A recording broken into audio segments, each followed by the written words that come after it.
dear ladies and gentlemen. I am sincerely happy to welcome you to our forum. We are meeting during the anniversary year of establishment of diplomatic relations of both our countries. Exactly 25 years ago, after the historic visit of the first Prime Minister of Singapore, Lee Kuan Yew, to Kazakhstan, we have established friendly and trust-based relations for the years ahead. President of Kazakhstan, Nursultan Nazarbayev, highly appreciated the friendship with Mr. Lee Kuan Yew, and our people will never forget the big contribution of the founder of Singapore's statehood to construction of thorough relations of mutual trust and respect. Today, Singapore has become one of the most important trade and economic partners of Kazakhstan in Southeast Asia. We have more than 100 joint ventures in the manufacturing industry, trade, ICT, construction, and finance. However, time zips along.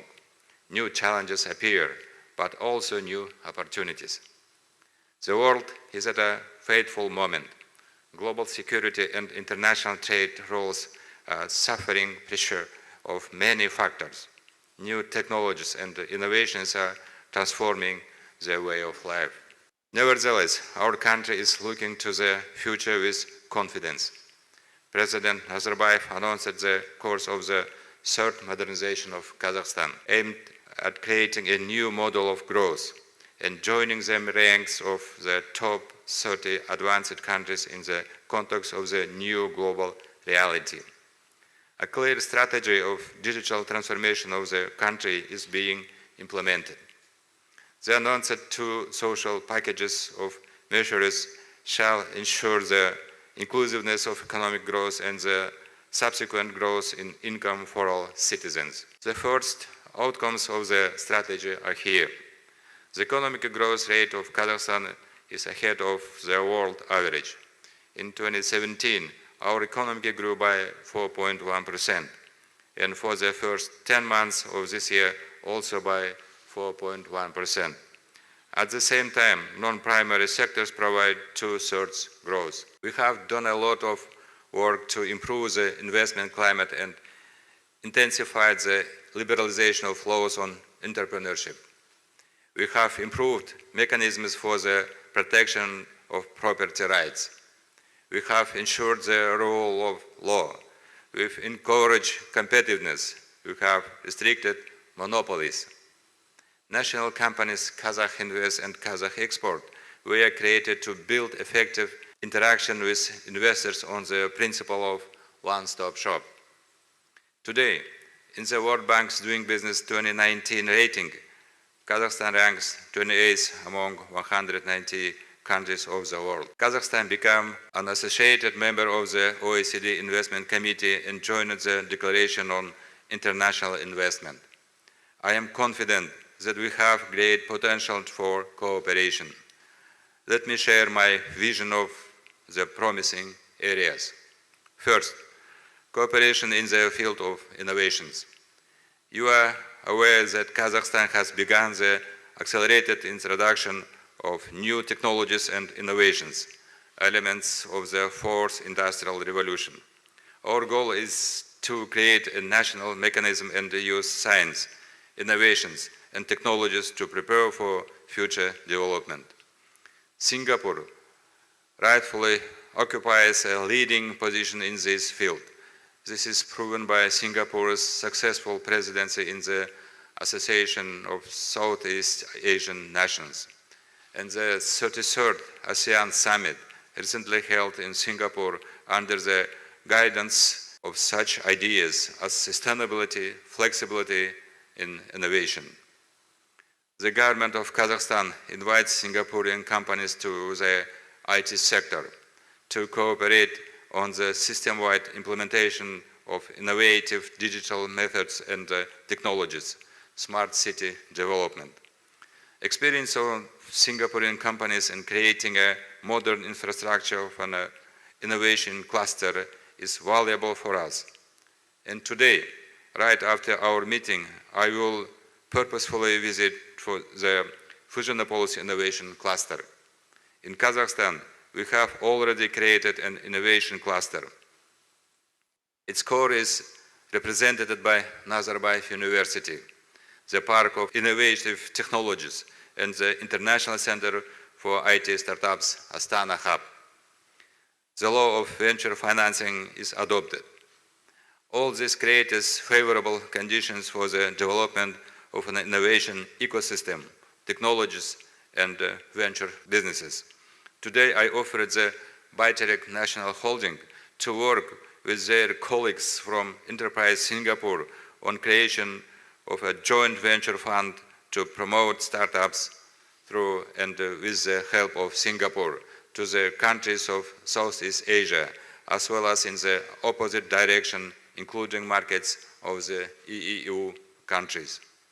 The second promising direction in my consideration is joint work in the field of transport and logistics. Kazakhstan, being the first country on the path to the Belt and Road Chinese initiative, is actively developing its infrastructure and logistics capacity.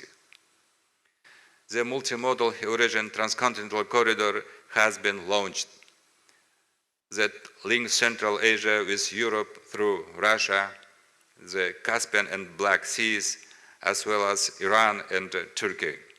5 railway and 6 automobile international roads ensure transit of commodities through the territory of Kazakhstan 2 times faster than maritime transports. The Kazakhstan section of the international corridor Western Europe, Western China reduces the time for transportation of goods from the port of Liaoningan to St. Petersburg to 10 days. On the border with China, modern warehouses of the land port Horgos Eastern Gate were constructed. It is the largest logistic park in Central Asia. In the west of Kazakhstan, on the Caspian Sea, a modern port infrastructure has been built, which increased the terminal throughput capacity of the Aktau and the Kuruk ports. All this can be interesting for your companies that have extensive experience in the development of transport and logistics facilities, not only in Singapore, but also in the region. The third direction is cooperation in housing construction. Kazakhstan has implemented large-scale housing construction programs and provides citizens with preferential mortgage lending, affordable and high-quality housing. The country is progressively urbanizing. 4 major agglomerations are consistently developing. Just now, before I met you, I visited the Singapore Housing and Development Board office.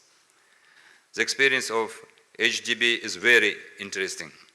We will study it and develop a vision of how the Singaporean experience can be applied in the housing policy of Kazakhstan. The fourth area is investment in the development of the processing industry and non-primary exports. We continue to diversify the economy and invite investors to the metallurgy, oil refining, chemistry, and engineering. For these purposes, we have 12 special economic zones and 22 industrial zones with different sectoral orientation and different preferences. Kazakhstan has a large number of projects on exploitation and development of production of copper, gold, rare and rare earth metals, including lithium and vanadium, phosphate raw materials, and much more. We are interested in investing in geological exploration, new technologies for enrichment and processing of raw materials. We have begun a large-scale modernization of the agro-industrial complex. Structural reform and diversification of the agricultural sector is underway. The scientific, technical, and technological re-equipment of the entire industry has begun. All this provides great opportunities for investments in the food industry. The government of Kazakhstan is actively working to develop trade with China and other neighboring sales markets. This makes export-oriented agribusiness especially attractive for investment. Tomorrow I will be in Beijing, where we plan to continue our dialogue with Chinese colleagues in this direction. A new direction for our economy is the development of tourism. For this purpose, a specialized company, Kazakh Tourism, has been created, which provides special conditions for companies interested in the development of tourist infrastructure. With the opening of new flights connecting Kazakhstan with Southeast Asia, we invite interested Singaporean companies to implement joint tourism projects and express our readiness to open a direct flight with Singapore. The fifth area of joint work is participation in the privatization and the work of the Astana International Financial Center. Kazakhstan carries out a campaign of privatizing the largest state-owned mining and metallurgical companies, oil and gas, energy, transport and communications, and infrastructure enterprises. Last week, the AIFC Stock Exchange launched the first trading in shares of privatized enterprises. The national company Kazatomprom was the first company listed on the stock exchange. A successful IPO on the London Stock Exchange and the AIFC confirmed its status as a leader in the global uranium industry. This is a good signal for Singaporean businesses. In the near future, large national assets in the telecommunications, aviation, railway, and oil and gas industries will be put for the IPO. The AIFC is the only center in the region of Central Eurasia, the work of which is governed by English law, an independent court and the international arbitration center guarantee fairness and the protection of the rights of the parties. The participants are granted with tax benefits up to 50 years, simplified currency, visa and labor regimes. Therefore, the government of Kazakhstan invites Singaporean companies, banks, and financial institutions to work together at the AIFC. Dear ladies and gentlemen, these are the main areas of cooperation that are beneficial for business and which, in my opinion, will allow us to bring our countries even closer together. In this regard, the signing of an intergovernmental agreement on the promotion and mutual protection of investment is a symbolic event for me. The great Lee Kuan Yew once said, "If I were to describe in one word why Singapore succeeded, then that would be trust. It was our trust that allowed foreign investors to establish their factories in Singapore." To me, this statement seems decisive and fundamentally important in establishing business relations. It is similar to one of the basic principles that our President Nursultan Nazarbayev adheres in working with foreign partners. Cooperation based on trust, working together on mutually beneficial terms. Kazakhstan is a country that investors trust and with which it is profitable to work. I will cite only one fact. In the past 10 years alone, about $250 billion of foreign direct investment has been invested in the economy of our country. This has brought us to the first place in Central Asia. More than 70% of investments in the region fall to Kazakhstan. The government of Kazakhstan is ready to provide full support to your projects and is open to dialogue on the whole range of issues. I invite Singapore to actively cooperate and implement new joint projects. I wish success to all forum participants. Thank you for your attention.